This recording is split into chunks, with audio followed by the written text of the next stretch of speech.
گاهی برای حال خوب فقط یه استکان چای کمرباریک تو دل شب با عطر باقلوای خونگی که طعمش مثل آرامشه میچسبه.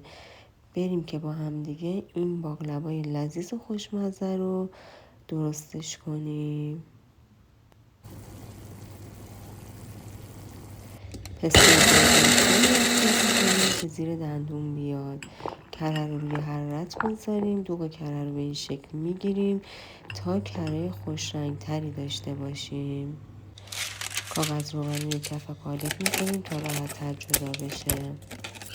خمیر باقلوا رو با آرومی جدا میکنیم. روی هر لایه کره رو با آرومی برس میزنیم تا بافت نرم و خوش عطری بهمون بده.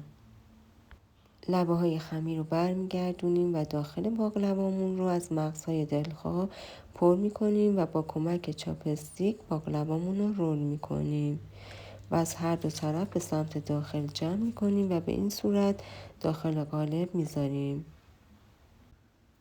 باقلوا رو میتونید به دلخواهتون هر مدلی که دوست دارید فرم بدید. قالبمون رو کامل میکنیم، برش میزنیم و سطح باقلوا رو کره میزنیم تا ترد و طلایی بشه. میذاریم توی فرن با دمای 180 به مدت 30 دقیقه. 5 دقیقه آخر رو میذاریم روی حالت گریل تا سطحش طلایی بشه.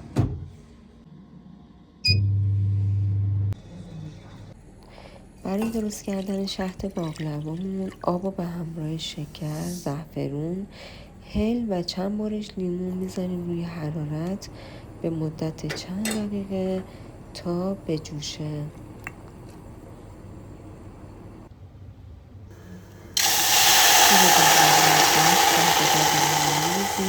و با مغزجات گالیش میکنیم. میذاریم 1-2 ساعت توی یخچال تا مزه ها حسابی به خورد همدیگه برن.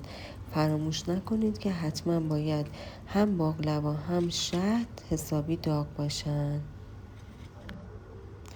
و در نهایت باقلوایی که با دست و دل درست شد آماده است تا با هر لقمه‌اش دل شما رو گرم کنه.